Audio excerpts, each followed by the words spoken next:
Today, we're actually going to begin a 4-part series called Storytime. And we're going to take a look at the stories that we tell ourselves about ourselves and the role that plays in our life. So, we're going to kick it off today with part 1. I like to think I'm a pretty good storyteller, probably because I tell a lot of stories. I love them.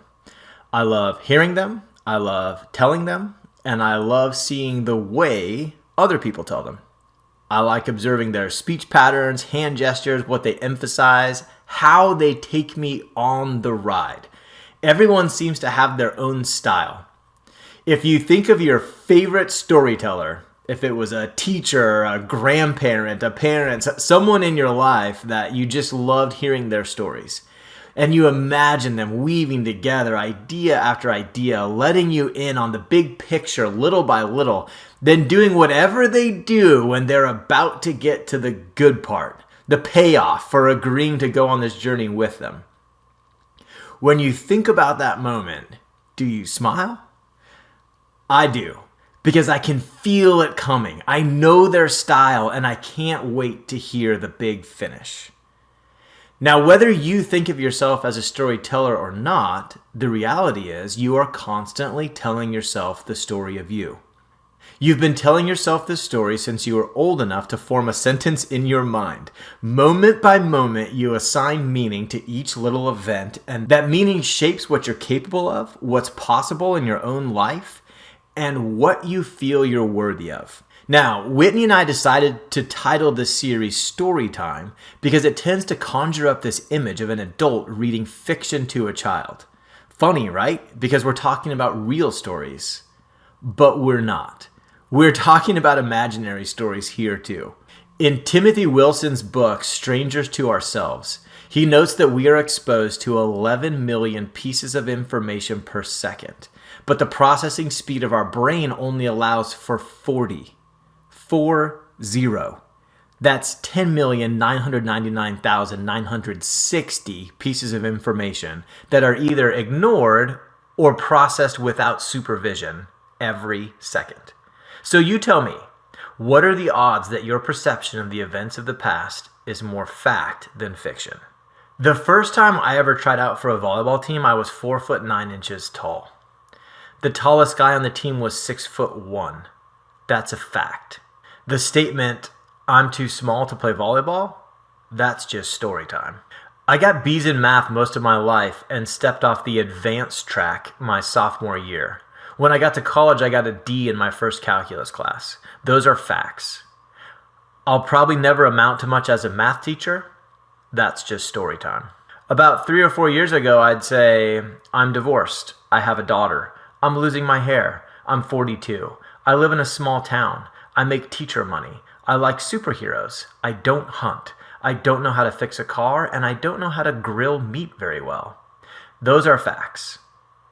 I've had my shot at marriage, but that's over now. I need to start finding strategies to live life alone because I'm not qualified to offer much to anyone.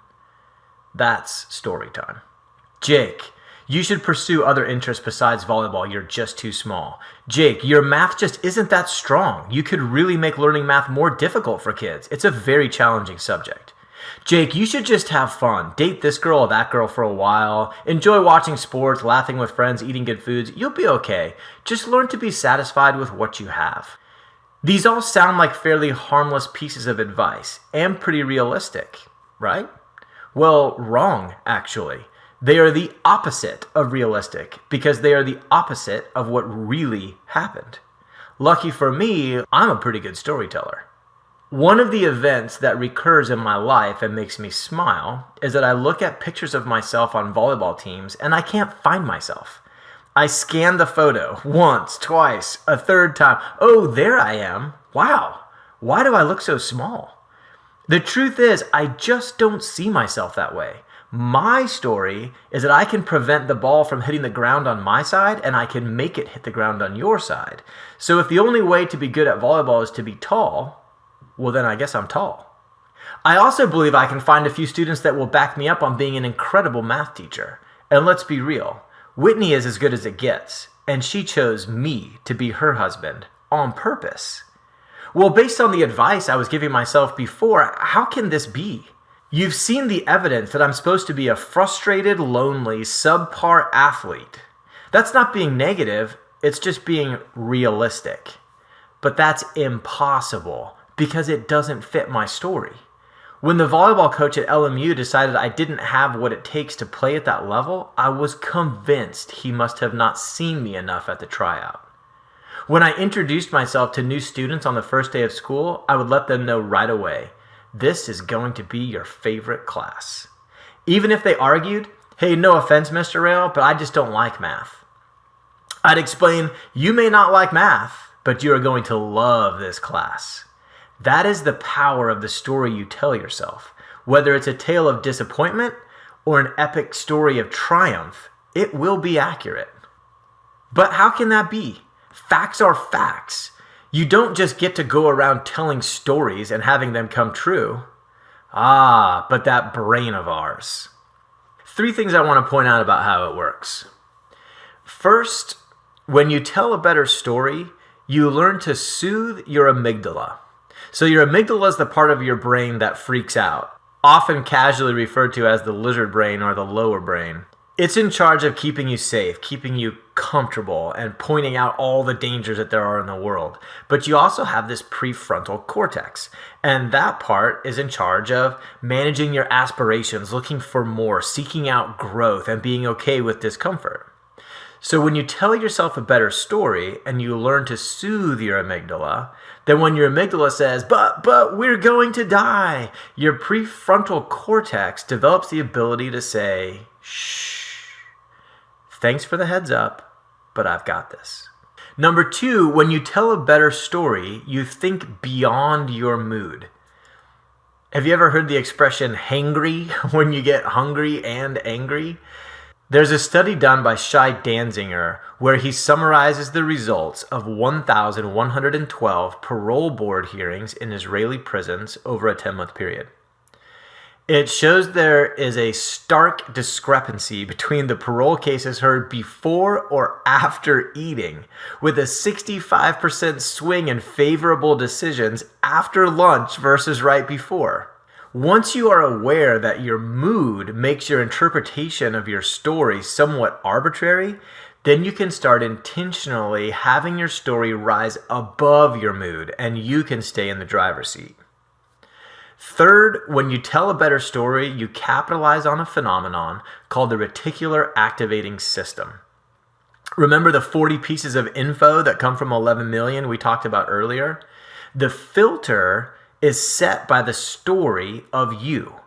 All the sentences you tell yourself and the accumulation of beliefs about yourself that have been created over years, depending on which sentences you practice most, those set the rules for the filter. I can remember my statistics professor discussing the phenomenon of the full moon and ER visits. It turns out that most ER doctors and nurses discuss the craziness that accompanies a full moon. But it's not supported statistically at all. The explanation's pretty simple. When something crazy happens in the ER, it goes through the doctors and nurses' filter with a rule set for paying special attention to full moons. If there is a full moon, the event passes through the brain filter and it's connected to the moon. If something crazy happens and there's no full moon, the event is rejected by the filter as just another crazy event at the ER. This way, there's no way to ever balance the scales. Any crazy events that happened outside the full moon are dismissed, and crazy events that happen during the full moon are included as even more evidence that the initial assumption is true. It's the same as the old red truck example you often hear when people talk about this system. As soon as you decide you're looking for a red truck, then when you're driving down the street, all you see is red trucks. It's not that there are more red trucks. It's not that it's a sign from the universe that you're supposed to get a red truck. It's simply that the rules of your filter have been reset to look for red trucks. The 40 pieces of information you get to focus on based on the 11 million pieces of information that are optional now have a bias towards red trucks. When you tell yourself a more empowering story, you turn this phenomenon in your favor by setting your filter to look for pieces of information that give evidence to the assumption that you are capable, that you are worthy, that you have value. So once we check on these three things, and your amygdala is quieted, you're not obligated to your mood, and you're using your brain's natural bias for good, the result is that you take action. Your limiting story and possibility of failure, they're no longer holding you captive. When you manage your story, you become the man in the arena, from the famous quote by Roosevelt. You become the man in the arena whose place is never with those cold and timid souls who know neither victory nor defeat. I'd recite the entire quote right now, but instead I'll admit that I actually can't do it without getting emotional. Ever. I love the man in the arena, and I love the idea of learning to become the man in the arena. So how do you do it? First, you practice gratitude. This is a popular topic these days, and I can even say I have some personal experience with this one. I used the very trendy gratitude journal consistently when I was going through my divorce, and I believed it actually played a huge role in managing the story I told myself about who I was in that process. I kept it pretty simple. Each night, I wrote 3 things from the past 24 hours that I was grateful for right before I went to sleep.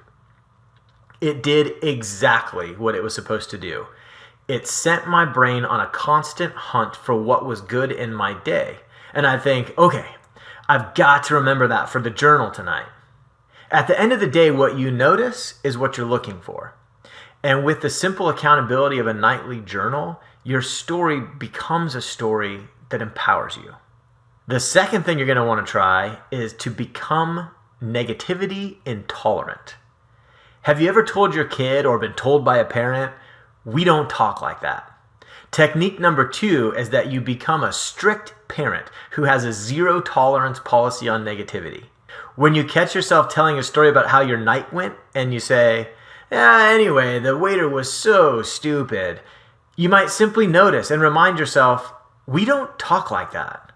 Of all the things that happened in your night last night, is judging the waiter and remembering how long it took to have your food brought to you really the story you want to become the identity of that evening? Even if it happened, check your filter. You may want to reset the rule of what gets access to your brain and what gets bounced out. And third, play to your strengths. This is going to require that you acknowledge your strengths. You're going to have to ask yourself, what the heck is right with you? I can remember a conversation I was having with my mom when I was about 8 years old, and I was telling her of some of my incredible accomplishments. She gave me some guidance regarding how annoying it is to brag. I responded from a completely genuine place.